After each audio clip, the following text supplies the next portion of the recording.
Let's mic देश का मिजाज नॉर्थ ईस्ट।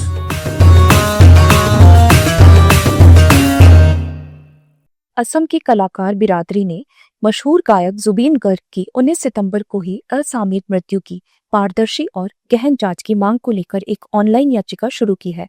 याचिका में प्रशासन पर लापरवाही का आरोप लगाया गया है। इसे सोशल मीडिया पर भारी समर्थन मिल रहा है और सैकड़ों लोग जुबिन के लिए न्याय की मांग कर रहे हैं। जुबिन की छोटी बहन डॉक्टर पालमे बो ठाकुर ने भी इस याचिका को साझा करते हुए लिखा कि न्याय जरूरी है।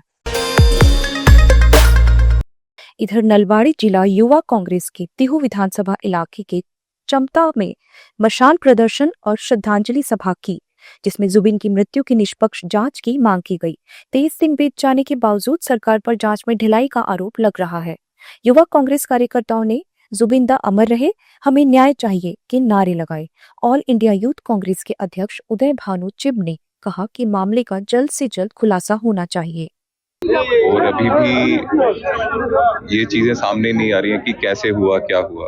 और जब मैं आ रहा था मेरे को पता चला कि कल उनकी वाइफ ने भी कहा है कि उनके जस्टिस के लिए आवाज उठानी चाहिए।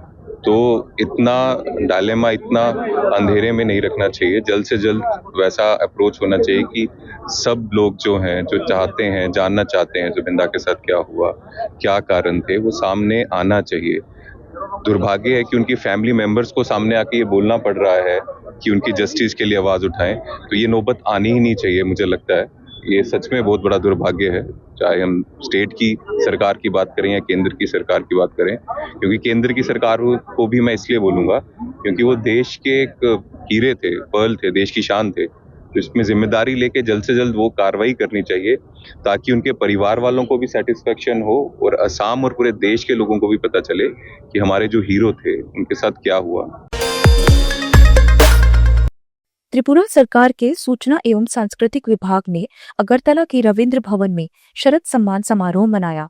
मुख्यमंत्री डॉक्टर माणिक साहा, मंत्री विकास देव वर्मा और मेयर दीपक मजूमदार सहित कई गणमान्य व्यक्तियों की मौजूदगी में 46 क्लबों को दुर्गा पूजा में उत्कृष्ट योगदान के लिए सम्मानित किया गया। डॉक्टर साहा ने पूजा आयोजकों की कला और समर्पण की सराहना की और स्थानीय कारीगरों के लिए कौशल प्रशिक्षण कार्यक्रम चलाने का सुझाव दिया ताकि पंडाल सज्जा में और अधिक स्थानीय प्रतिभाएं शामिल हो सके। मेघालय के रीभोई जिले के उम्स निंग बाजार में एक लावारिस बैग में 4 किलो 700 ग्राम जिलेटिन, 10 डोडेनेटर और 50 लोहे के टुकड़ों से बना एक IED मिला, जिसे पुलिस ने सुरक्षित रूप से निष्क्रिय कर दिया है। पुलिस अधीक्षक विवेकानंद सिंह ने प्रेस रिलीज में बताया कि मेघालय ग्रामीण बैंक के सामने एक परिसर में यह संदिग्ध बैग मिला था। कोई जनहानि या संपत्ति का नुकसान नहीं हुआ। एक संदिग्ध की पहचान हो गई है और उसे पकड़ने की कोशिश जारी है। मणिपुर में राष्ट्रपति शासन के बीच बीजेपी विधायक करम श्याम, सप्पम रंजन सिंह, हेई खमडिंगो, कौंथोजम गोविंददास और खुमु कचम जॉय किशन दिल्ली से लौट आए हैं। इन्होंने दिल्ली में बीजेपी के शीर्ष नेताओं संबित पात्रा और BL संतोष से मुलाकात की और अब जल्द ही चुनी हुई सरकार बनने को लेकर आशावादी है। इम्फाल हवाई अड्डे पर पत्रकारों से अनौपचारिक बातचीत में विधायकों ने कहा कि केंद्र मणिपुर में स्थिर और समावेशी सरकार बनाने के लिए प्रतिबद्ध है। करम श्याम ने कहा कि इस बार चर्चा में सकारात्मक इरादा दिखा। सपम रंजन ने मणिपुर की राजनीतिक और सुरक्षा स्थिति पर केंद्र को जानकारी दी।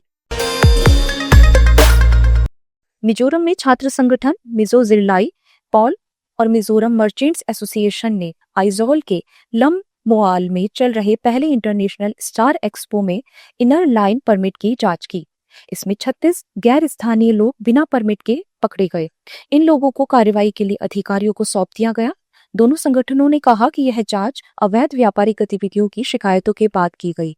संगठनों ने सरकार से सख्त कार्रवाई और एक्सपो आयोजकों की जवाबदेही सुनिश्चित करने की मांग की है।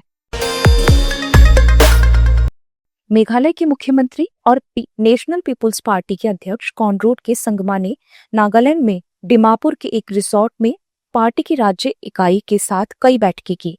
उन्होंने पार्टी की प्रगति की समीक्षा की और अगले विधानसभा और संसदीय चुनावों के लिए रणनीतियां बनाई।